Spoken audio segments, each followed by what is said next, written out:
Just Gafibra, welcome to Oral Academy Engineer. This entrance examination of 2015. Kunin waa'ee resistor. Just there is parallel over here. Parallel in then series. Now jalqaba just isa kana series gochuudhaaf paartii kana series gochuudhaaf maalinni paartii kana lamaan waliin parallelidha walitti dabalu qabna. Now when parallelity just when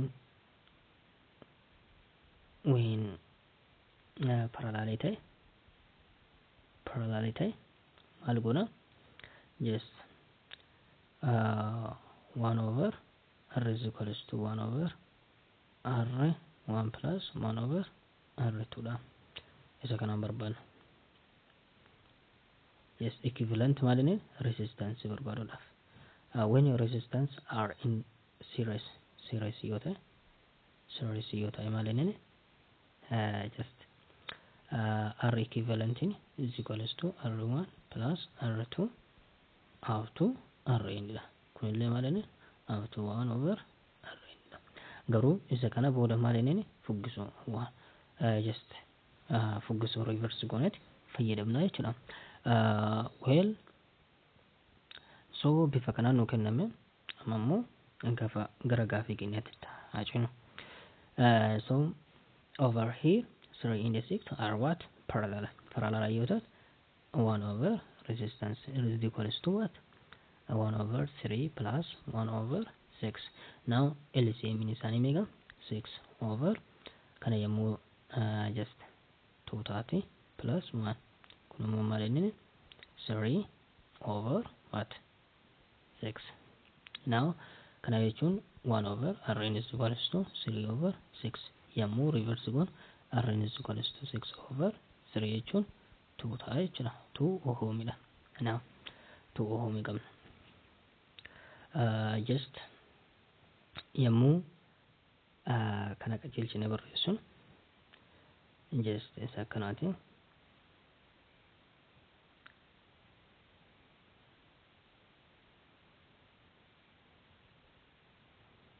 I think so.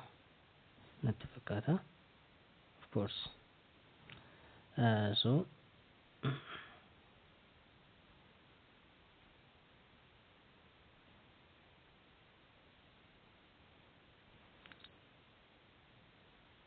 yeah, here lama arganne asitti waantu jira, asitti 4tu jira, asitti 4tu jira.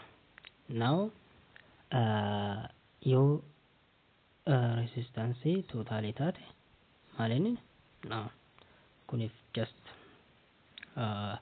here totalin isaa walitti dabalamu ara totally just 3 plus 4 7 ohmidha jechuudha. Now 7 ohmidha.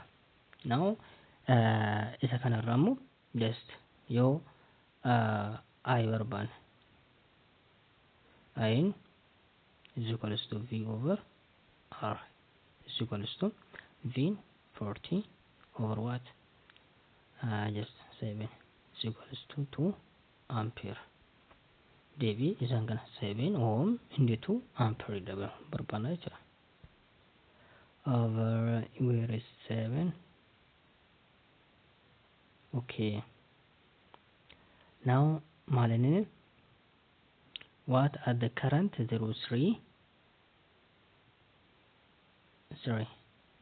over here 3 da, and the voltage across 4.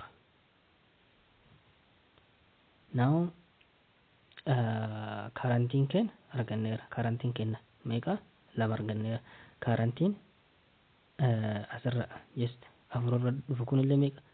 Just 2 ampere da. Kanin kanarra dhufullee just 2 ampere da. Now asitti ka qabnu maalini just bifa kanaan dhufeet 2 maalini asitti 2 ohm ture 2 ohm irratti maal 2 ampere qabna. Now so kanaafu afur irratti maal ture voltage maal nu gaafata voltage nu gaafata afur irratti voltage is equals to meeqa I R dha I R dha. So I kenna 2 dha resistor kenna 4 dha. So 2 times 4 is equals to what 8.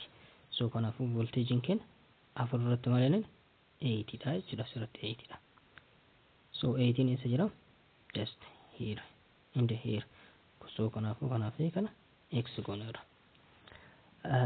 And also here asitti voltage argachuu dandeenya.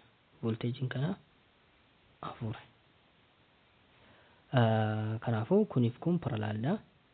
Yes parallel irra yoo taate voltage 6 fi kan kanaas wal qixa. Voltage across parallel maalinni wal qixa. So kanaafu voltage 6 4 isa kanallee 4.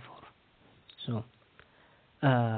current argachuudhaaf current is equals to V over what R 4 over kan 3 irra nu gaafate current over 3 kanaafu deebiin 4 over 3 and 80 ka ta'u 4 over 3 and 80. So our answer is what here is C. Kana jechuudha. Well